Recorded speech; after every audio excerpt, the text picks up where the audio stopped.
Hola, mi nombre es Alexa y yo soy parte del equipo de voluntarios aquí en Iglesia Vital y es un placer estar aquí contigo el día de hoy celebrando y alabando el nombre de nuestro Señor Jesús. Estoy gozosa de poder estar aquí hoy dándote 3 anuncios solamente.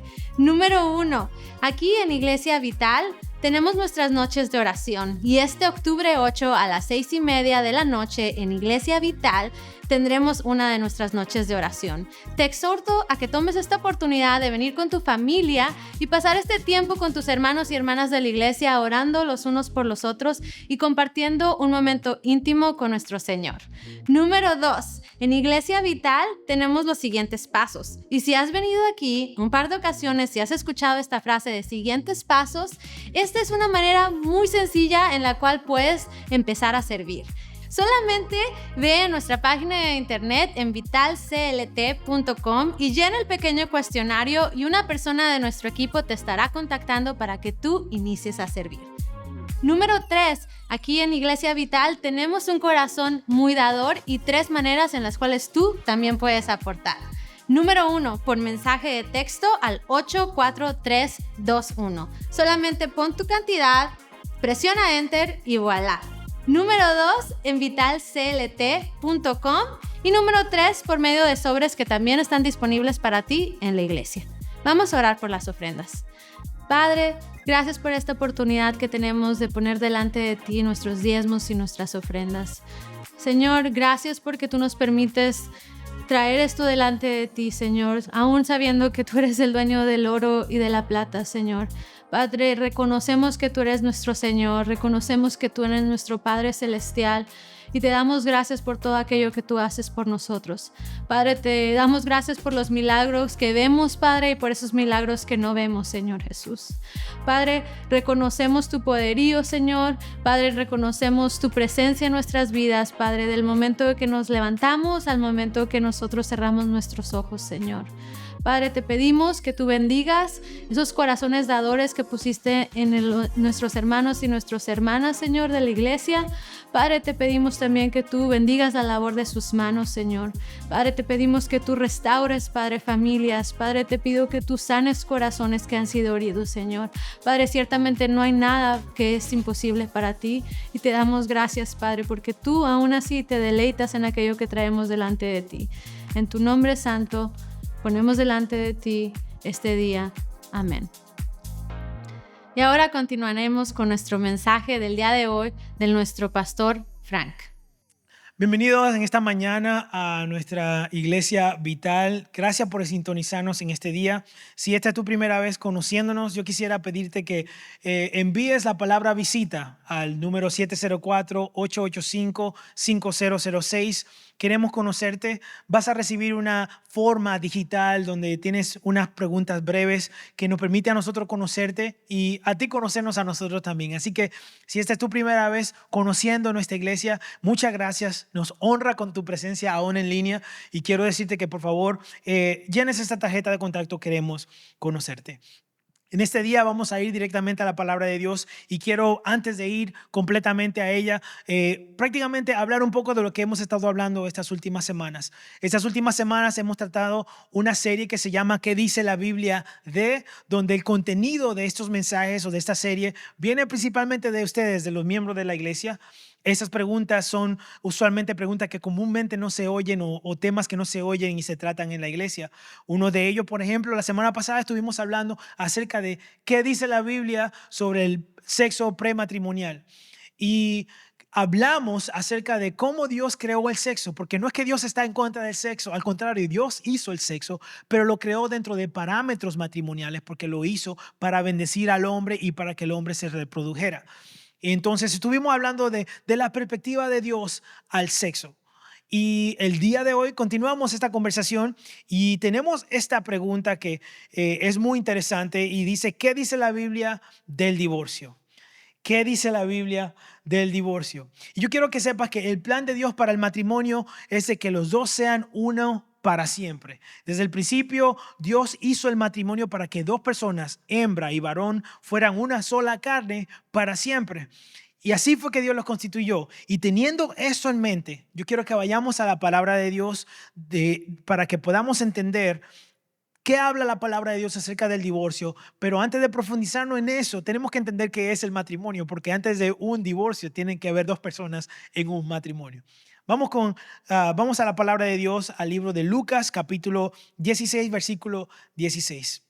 Dice así: hasta el tiempo de Juan el Bautista, la ley de Moisés y el mensaje de los profetas fueron sus guías, pero ahora se predica la buena noticia del reino de Dios y todos están ansiosos por entrar. Esto no significa que la ley haya perdido su fuerza.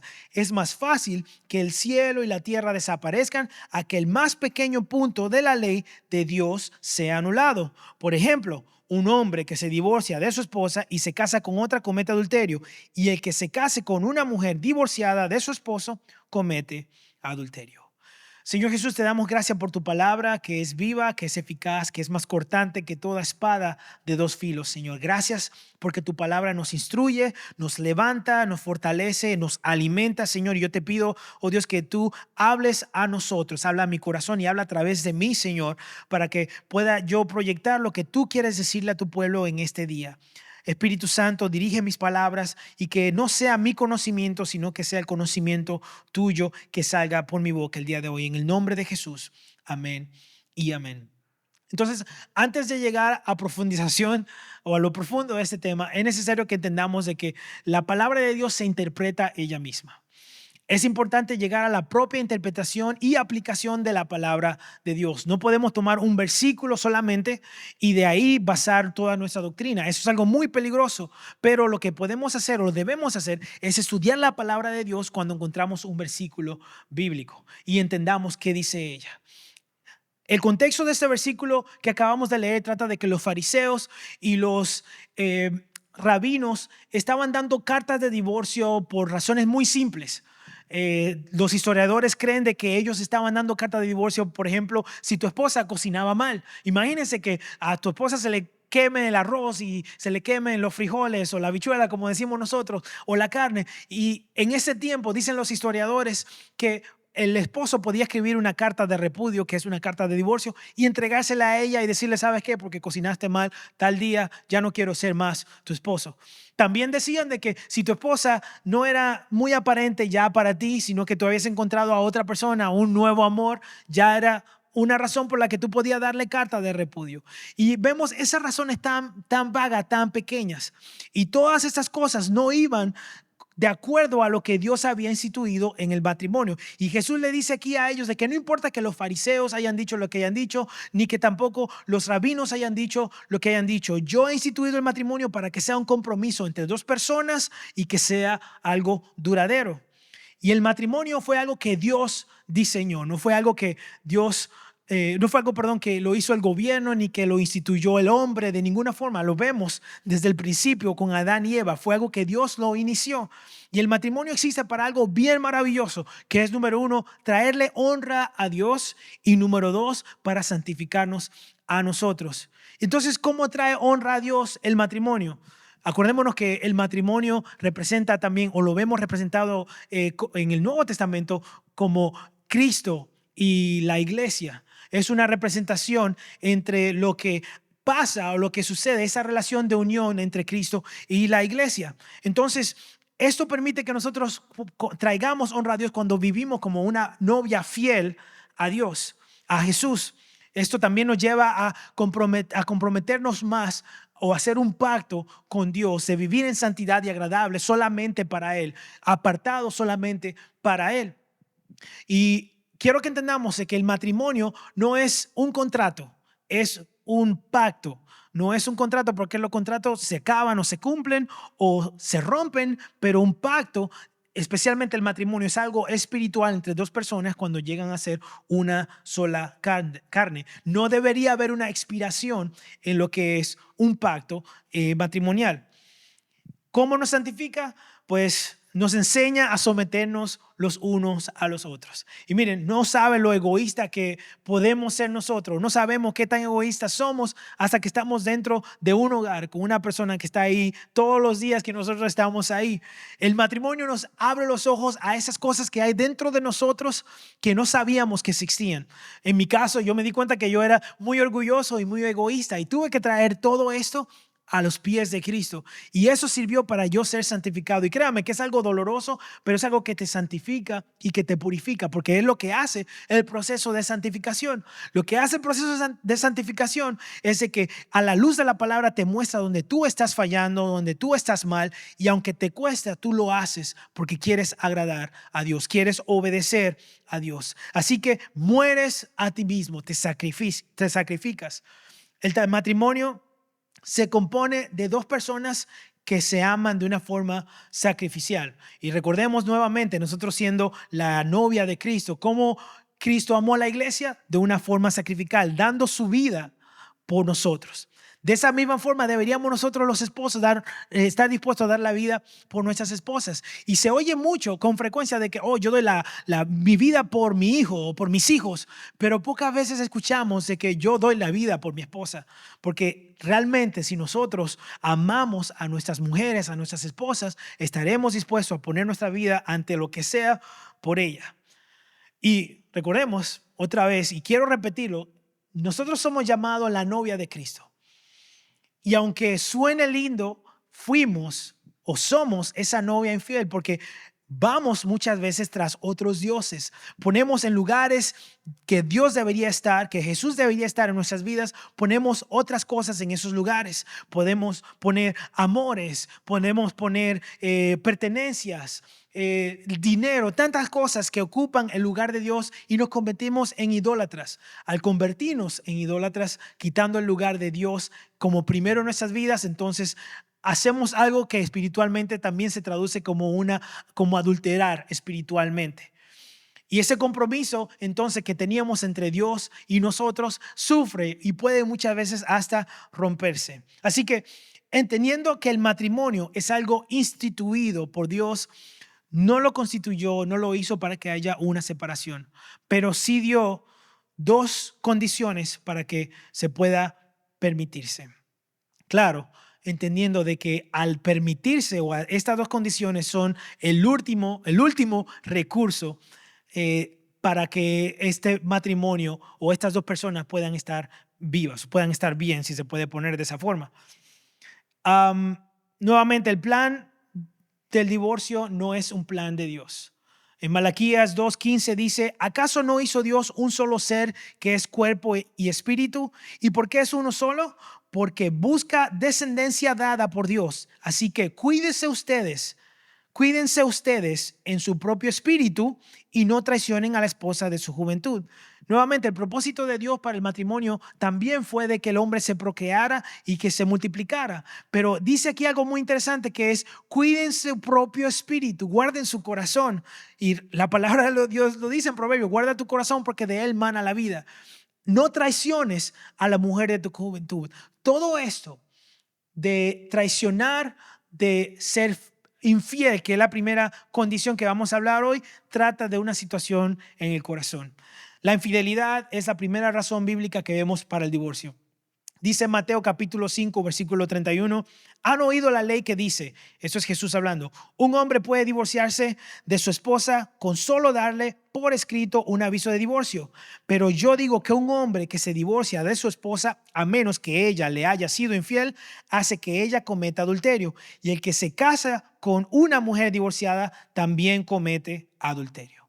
La primera razón aprobada por Jesús para una separación, para un divorcio, lo vemos aquí, es la infidelidad. Pero no es que el divorcio sea la primera razón. Lo que quiere decir aquí es que sea el último recurso para un matrimonio. Si tú eres cristiano y estás considerando el divorcio por la razón que sea, especialmente si estamos hablando ahora de la infidelidad, yo quiero que antes de tomar esa decisión, considere dos cosas conmigo. Número uno, ¿es consciente la persona que cometió la falta de que lo que hizo es algo que a Dios no le agrada y que también te faltó a ti? ¿O simplemente tal vez se dio cuenta de que la atraparon o lo atraparon en el acto y por eso te pide perdón? Porque si es algo que no es genuino, entonces lo más probable es que pueda volver a suceder. Tal vez pidió perdón porque fue expuesto a encontrarse, o a que lo encontraran o la encontraran en el acto. Pero si llegó a darse cuenta sinceramente de que su falta fue ante Dios y fue ante su esposo o su pareja o su esposa, entonces lo importante es aquí que haya un momento de restauración, un momento de levante. La otra condición es de que se arrepintió genuinamente la persona que cometió el error, o se apartó del error, o está cayendo una y otra vez todavía. Ha tomado, en otra palabra, ha tomado pasos de arrepentimiento para ser restaurado, restablecido, y que haya pues ese deseo de volver a crear esa unidad en su matrimonio, o simplemente está una y otra vez cayendo en lo que es esta falta. Cuando es así, entonces, si reincide en su pecado, no ha habido un arrepentimiento genuino, y ahí tienes toda la base bíblica para un divorcio. Porque ya lo que esa persona no quiere es estar realmente amándote, no quiere estar contigo, así que tienes las razones necesarias para que tú te puedas divorciar. Pero si realmente se arrepintió, entonces hay un proceso de sanidad que deberían seguir. Recordemos de que nosotros somos la novia de Cristo. Y nosotros también somos infieles, hemos sido infieles. Imagínense que por una vez que nosotros fallemos, Dios nos diga a nosotros: ¿sabes qué? Ya mentiste, ya robaste, ya hiciste esto o lo otro, ya no quiero saber nada de ti. Aunque nosotros nos hayamos arrepentido genuinamente, imagínense que Dios nos diga eso. Sería catastrófico obviamente para nosotros. Pero sin embargo, Dios nos muestra su amor y su misericordia, que cuando nosotros hemos sido infieles, Él permanece fiel y nos levanta y nos recibe de nuevo. Y yo creo que Dios quiere que nosotros mostremos ese amor y esa gracia a las demás personas que necesitan conocer a Dios de esa manera, a nuestros esposos, a nuestras esposas que tal vez no han tenido ese contacto, esa conexión con Dios, de que cuando esa persona cometen errores, nosotros, si esa persona realmente se ha arrepentido, volvemos y tomamos, y hay un momento de restauración y de sanidad para el matrimonio. En el libro de Jeremías capítulo 3 hay un momento donde el pueblo de Israel ha caído tanto en idolatría, y Dios le dice que le iba a dar, o que le da, carta de repudio a ellos por su constante idolatría. Qué doloroso, qué pena, pero aún así Dios nos toma de nuevo y nos perdona, porque aunque somos infieles, Él permanece fiel. Siempre decimos que Dios tiene el poder para cambiar a los alcohólicos, a los drogadictos, a las prostitutas, a los hijos que son rebeldes, pero cuando viene esta explosión a nuestra casa donde hay una infidelidad, no creemos de que Dios tiene tal vez el poder para cambiar un corazón que ha sido adúltero. No creemos de que Dios tiene el poder para sanar nuestro matrimonio y restaurarlo otra vez. Y muchas veces lo gritamos desde el púlpito de la iglesia, y lo decimos en la iglesia, que Dios sana y Dios restaura. Pero cuando esta situación se presenta en nuestra casa y nuestra fe es probada, entonces realmente creemos que Dios puede volver a hacer esa desunión, esa ruptura que hubo. Creemos que Dios puede volver a mendar esos corazones, o simplemente vamos a decir de que Dios lo hace con todo el mundo, pero conmigo es un caso diferente, tal vez no lo puede hacer. No podemos ser cristianos y creer que Dios tiene el poder para todo eso sin dar oportunidades y sin dar gracia, porque Dios ha dado gracia a nosotros y nosotros debemos dar gracia, porque eso nos dice su palabra. Y quiero que sepan de que con esto no estoy justificando a aquellos que caen constantemente. Porque una cosa es cometer un error una o dos veces y arrepentirse, y otra cosa es cometer una y otra vez y tener un problema. Porque realmente el problema, cuando hay una reincidencia de este tipo de acto, entonces nos damos cuenta de que hay un problema en el corazón que se tiene que atender, que ha ido demasiado lejos. La realidad es que todos somos pecadores, y lo único que nos diferencia a nosotros es que pecamos diferente y que hay consecuencias diferentes. Tal vez no somos adúlteros, pero si somos chismosos, si somos mentirosos, tal vez si somos ladrones, tal vez estamos atados a la pornografía, y eso, que la pornografía es una forma de adulterio también. No queremos a veces aceptarlo, pero la verdad es que el adulterio, antes de que tome lugar en el mundo físico, es algo que pasa dentro de nuestro corazón. Y dijo Jesús que aun si miráramos a otra persona con codicia en nuestro corazón, ya hemos adulterado en nuestro corazón. Así que si la persona que se divorció lo hizo consciente ante Dios y ante la sociedad, entonces volverse a casar sí le es contado como adulterio. Por esta razón, entonces, si esa persona se casa con alguien más, no solamente es adúltero, sino que causa que la otra persona también adultere. La otra razón por la que se puede divorciar es por abandono. Y aquí hay algo muy delicado, porque esta parte de abandono vamos a tratar de dos cosas. Número uno es ese abandono físico que sucede entre dos parejas donde uno no quiere saber más del otro si viene a Cristo. Vaya conmigo al libro de Primera de Corintios, capítulo 7, versículo 15. Sin embargo, si el cónyuge no creyente decide separarse, no se lo impidan. En tales circunstancias, el cónyuge creyente queda sin obligación. Dios nos ha llamado a vivir en paz. ¿Cómo sabes tú, mujer, si acaso salvarás a tu esposo? ¿O cómo sabes tú, hombre, si acaso salvarás a tu esposa? En cualquier caso, cada uno debe vivir conforme a la condición que el Señor le asignó y a la cual Dios lo ha llamado. Esta es la forma que establezco en todas las iglesias.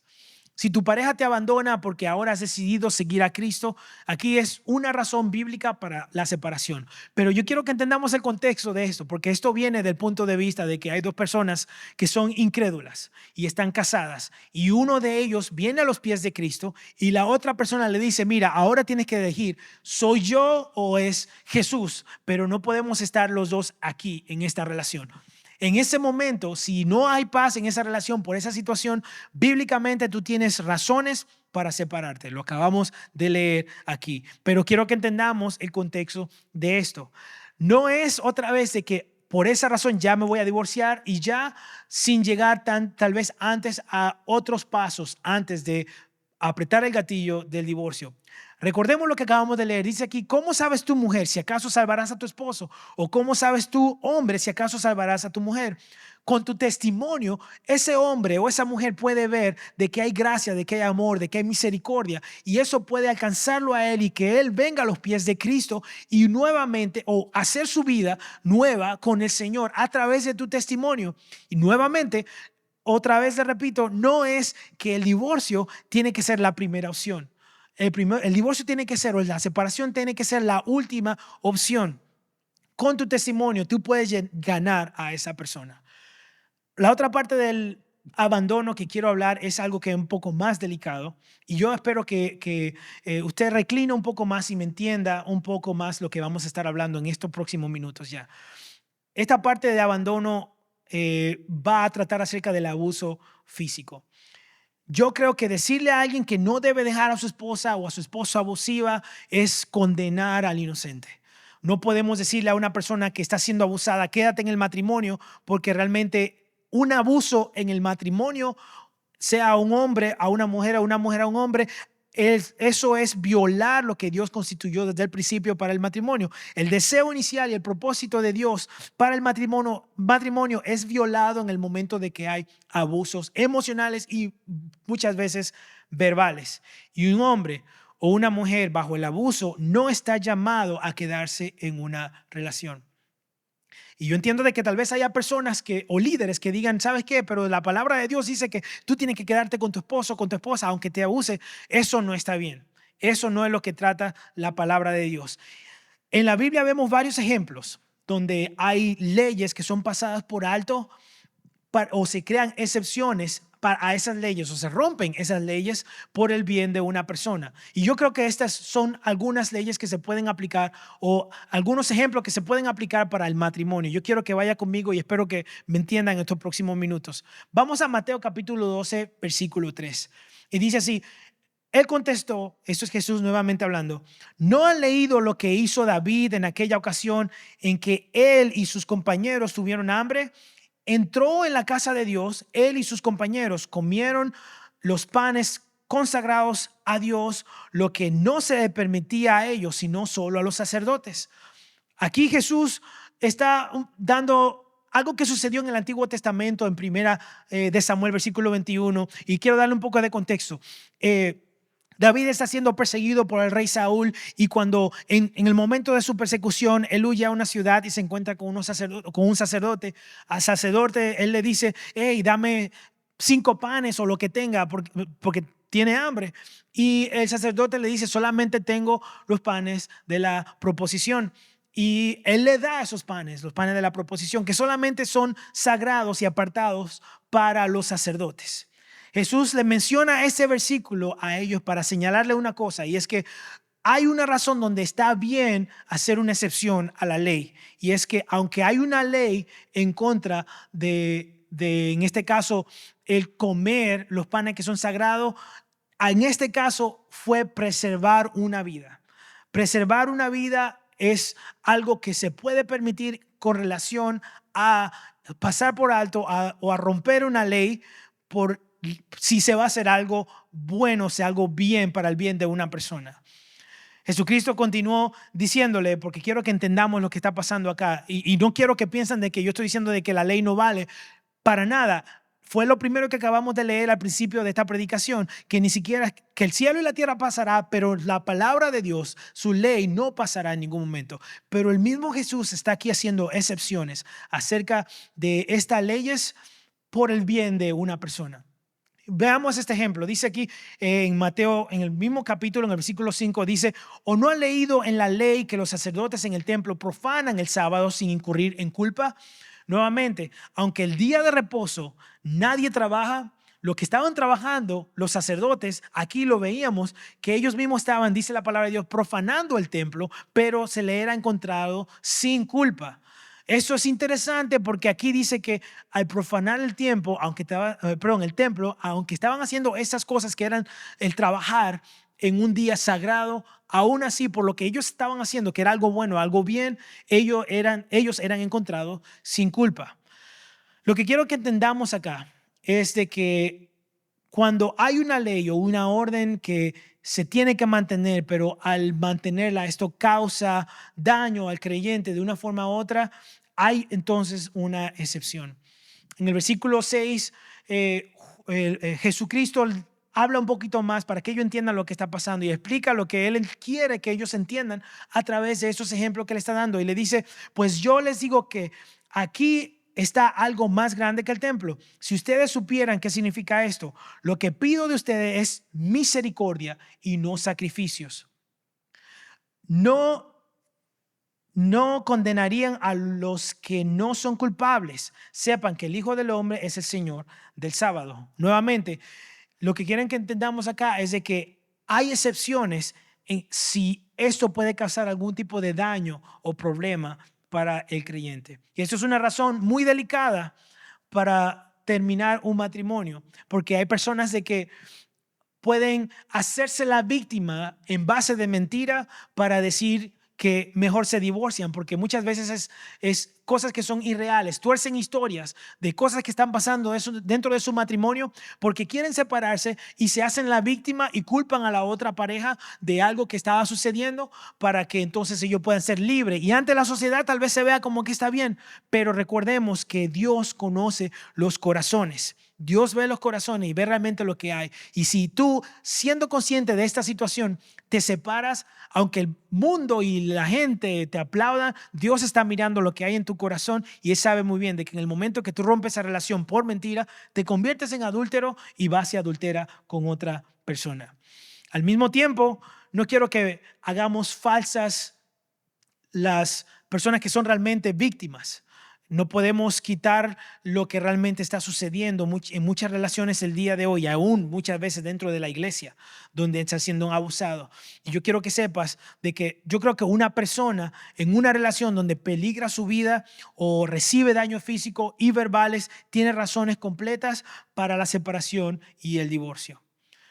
Por último, hay otro ejemplo que Jesús le da acá y lo vemos en el versículo 11 en este mismo capítulo 12 de Mateo. Dice: Él contestó: si alguno de ustedes tiene una oveja y un día sábado o un día de reposo se le cae en un hoyo, ¿no la agarra y la saca? ¿Cuánto más vale un hombre que una oveja? Por lo tanto, está permitido hacer el bien en el día de reposo, en el sábado. Está permitido hacer el bien el día sábado, el día de reposo. Así como los fariseos tenían una opinión tan estricta acerca del matrimonio. Hay muchos cristianos, acerca del día de reposo. Hay muchos cristianos que también tienen una opinión demasiado estricta acerca del matrimonio. Y con esto no estoy diciendo de que el matrimonio no sea importante y que no tenga un peso, porque creemos y sabemos que fue constituido por Dios.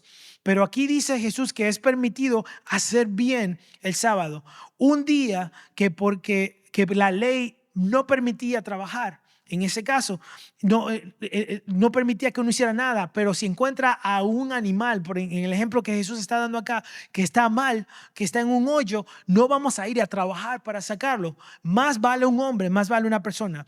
Y si estás en un matrimonio abusivo, Dios no te dice que aguantes. El abuso físico es un rompimiento del compromiso matrimonial. Es un rompimiento del propósito del matrimonio construido por Dios.